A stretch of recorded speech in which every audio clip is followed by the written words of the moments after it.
नमस्कार मित्रों, मैं हूं सूर्य चंद्रा और आज का टॉपिक है मौर्य प्रशासन।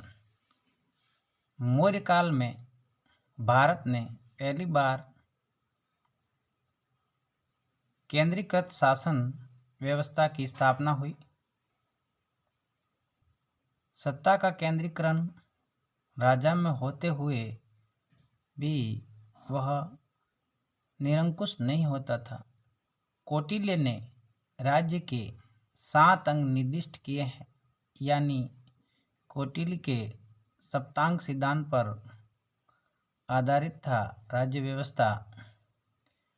राजा, अमात्य, जनपद, दुर्ग, कोष, सेना और मित्र, ये 7 सप्तांग सिद्धांत थे, जिसमें राजा, अमात्य, जनपद, दुर्ग, कोष, सेना और मित्र 7 राज्य के लिए सिद्धांत थे।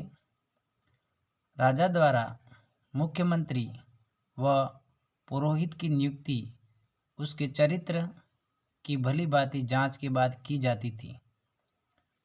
इस प्रक्रिया को उपधा परीक्षण कहा जाता था। यह एक एग्जाम था और ये सारी क्रियाएं जो थी जांच की, पूछा जाता है प्रश्न उपधा परीक्षण।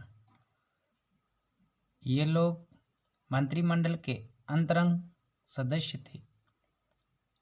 मंत्रिमंडल के अतिरिक्त परिषा मंत्रिण भी होता था, जो एक तरह से मंत्रिपरिषद था। केंद्रीय प्रशासन अर्थशास्त्र में कौटिल्य के द्वारा लिखा गया है में 18 विभागों का उल्लेख है, जिन्हें तीर्थ कहा गया है। तीर्थ का मतलब आप समझ गए हैं। 18 जो विभाग थे, उन विभागों को तीर्थ कहा गया था। तीर्थ के अध्यक्ष को महामात्य कहा गया है, अर्थात तीर्थ के जो अध्यक्ष होते थे, विभाग का जो अध्यक्ष होता था किसी भी विभाग का, उन्हें महामात्य कहते थे। सर्वाधिक महत्वपूर्ण तीर्थ थे मंत्री, पुरोहित, सेनापति और युवराज। समाहर्ता, इसका कार्य राजस्व एकत्र करना, आय व्यय का ब्यौरा रखना तथा वार्षिक बजट तैयार करना था। तो समाहर्ता का कार्य दिया गया है। सन्निधाता, कोषाध्यक्ष, साम्राज्य के विभिन्न भागों में कोष गृह और अन्नागार बनवाना। अर्थशास्त्र में 26 विभागों का उल्लेख है। ये तीर्थ के बाद में तीर्थ फर्स्ट ग्रेड के थे और ग्रेड सेकंड अधिकारी जो थे वह 26 हुआ करते थे। इन 26 विभागों का उल्लेख है, जिन्हें कोषाध्यक्ष, सीताध्यक्ष कृषि विभाग वालों को बोलते थे, पाण्याध्यक्ष व्यापार वालों को, सूत्राध्यक्ष कताई बुनाई, लूनाध्यक्ष बूचड़खाना, विविताध्यक्ष चारागाह, लक्षणाध्यक्ष मुद्रा जारी करना, मुद्राध्यक्ष, पोतवाध्यक्ष, बंधनागाराध्यक्ष, आठवीं वन विभाग का प्रमुख इत्यादि। युक्त व उपयुक्त महामात्य तथा अध्यक्षों के नियंत्रण में निम्न स्तर के कर्मचारी होते थे, अर्थात इनके और इन अध्यक्षों के नियंत्रण में छोटे स्तर के कर्मचारी होते थे। निम्न स्तर दिया गया है। प्रांतीय प्रशासन अशोक के समय में मगध साम्राज्य के 5 प्रांतों का उल्लेख मिलता है। उत्तरापथ, तक्षशिला जिसका मुख्यालय था, अवंती, उज्जैनी मुख्यालय है, कलिंग इसकी राजधानी तोसली थी, दक्षिणापथ सुवर्णगिरी, मध्य देश पाटलिपुत्र। तो ये 5 प्रांत थे। इसका उल्लेख अशोक के समय में मिलता है। प्रांतों का शासन राजवंशीय कुमार या आर्यपुत्र नामक पदाधिकारियों द्वारा होता था।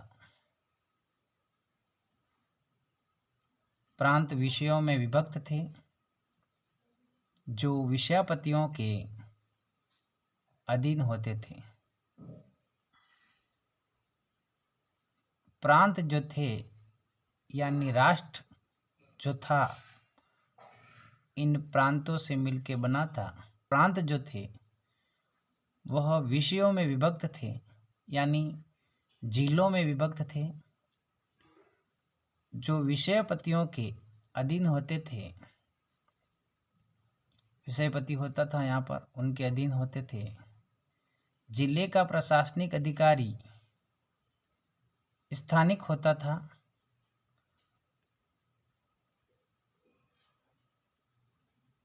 जो समाहर्ता के अधीन था।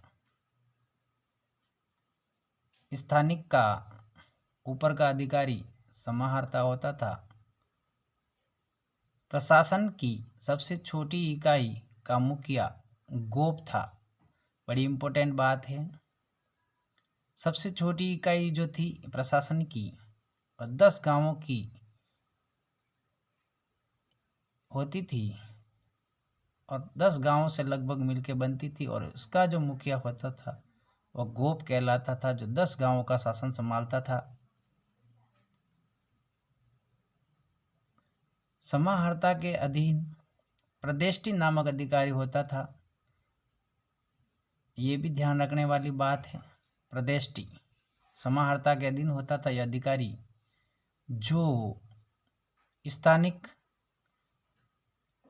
जिले का मुखिया, उसका 10 गांवों का मुखिया गोप और ग्राम अधिकारियों के कार्यों की जांच करता था। तो प्रदेष्टि नामक अधिकारी और बड़ा अधिकारी है जो स्थानिक गोप ग्राम अधिकारियों के कार्यों की जांच करता था। मौर्य प्रशासन में जो नगर थे उनका शासन आया है यहाँ पर।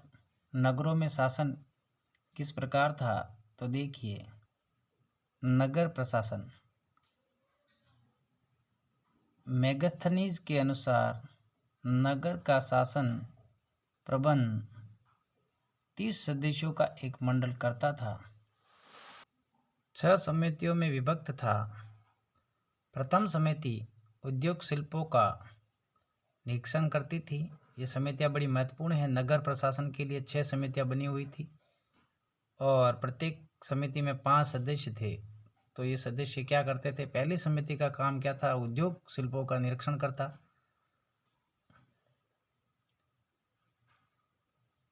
द्वितीय समिति विदेशियों की देखरेख करना, जो विदेशी लोग होते थे उनकी देखरेख करती थी।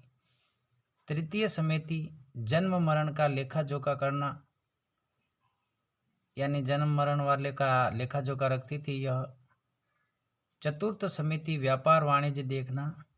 5वीं समिति निर्मित वस्तुओं के विक्रय का निरीक्षण करना और 6ठी समिति विक्रय मूल्य का 10वां भाग बिक्री कर के रूप में वसूलना।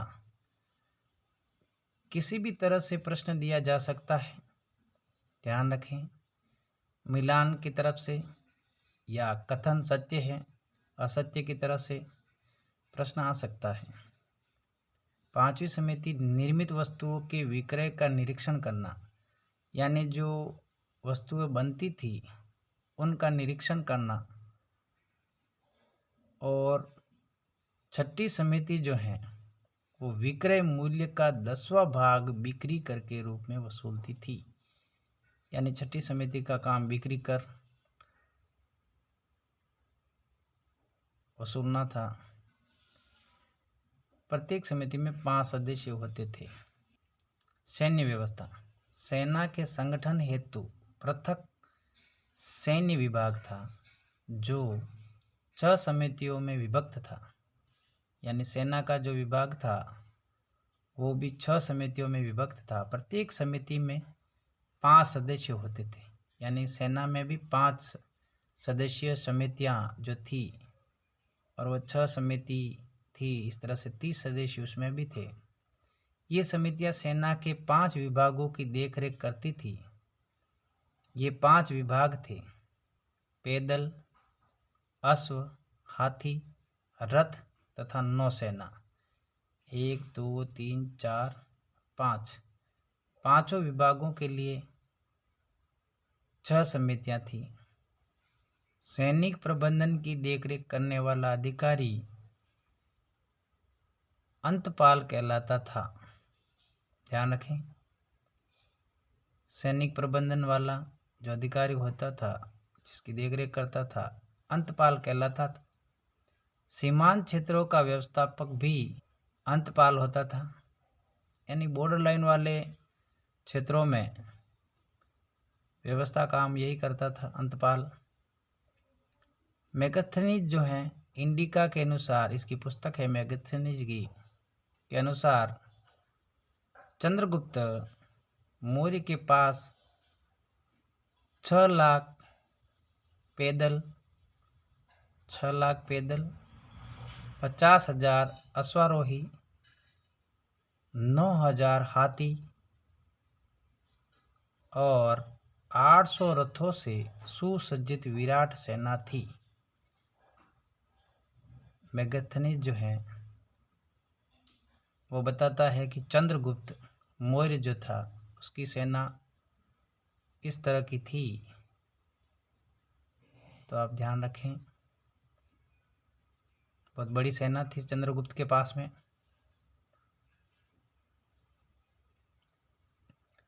न्याय व्यवस्था। सम्राट न्याय प्रशासन का सर्वोच्च अधिकारी होता था। निचले स्तर पर ग्राम न्यायालय थे, जहां ग्रामीणी और ग्राम वर्द अपना निर्णय देते थे। ध्यान रखें, ग्रामीणी न्याय अधिकारी जो था उसे ग्रामीणी बोलते थे निचले स्तर पर, और ग्राम वृद्ध ये भी न्यायिक अधिकारी है। इसके ऊपर संग्रहण, द्रोणमुख, स्थानीय और जनपद स्तर के न्यायालय होते थे। नीचे ग्राम स्तर पर ग्रामीणी और ग्राम वृद्ध, इसके ऊपर का मामला जो देखने वाले थे वो संग्रहण, द्रोणमुख, स्थानीय और जनपद स्तर के न्यायालय जो थे वहाँ जाते थे। सबसे ऊपर पाटलिपुत्र का केंद्रीय न्यायालय था। यानी पाटलिपुत्र में आज की तरह सुप्रीम कोर्ट था। ग्राम संघ और राजा के न्यायालय के अतिरिक्त अन्य सभी न्यायालय 2 प्रकार के थे। अभी भी हैं न्यायालय 2 प्रकार के, उसी तरह से वहाँ पर पहले भी थे। धर्मस्थीय। इन न्यायालयों में निर्णय का कार्य धर्मशास्त्र में निपुण 3 धर्मस्थ तथा व्यावहारिक और 3 अमात्य करते थे। धर्मस्थीय एक प्रकार की दीवानी अदालत होती थी। ध्यान रखें, इससे कनेक्ट हैं दीवानी। चोरी, डाके और लूट के मामले जिन्हें साहस कहा गया है। साहस चोरी डकैती के मामलों को कहते थे। और भी धर्मस्थी अदालतों में रखे जाते थे।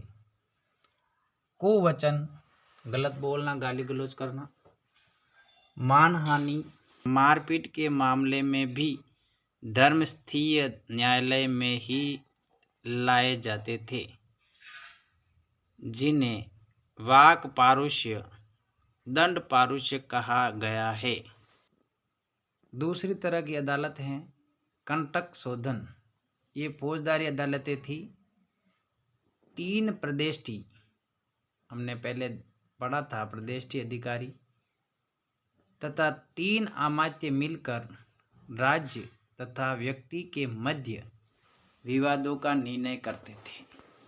नगर न्यायाधीश को व्यावहारिक महामात्य तथा जनपद न्यायाधीश को राजुक कहते थे। अब ये बड़ी इम्पोर्टेंट बातें हैं। इस टॉपिक में हर बात इम्पोर्टेंट है, नोट्स ही हैं। आप एक एक लाइन, 1 लाइन नोट बनाकर लिख लें इनको। एग्जाम में कहीं से भी आ सकता है, व्यावहारिक आ सकता है, राजुक आ सकता है।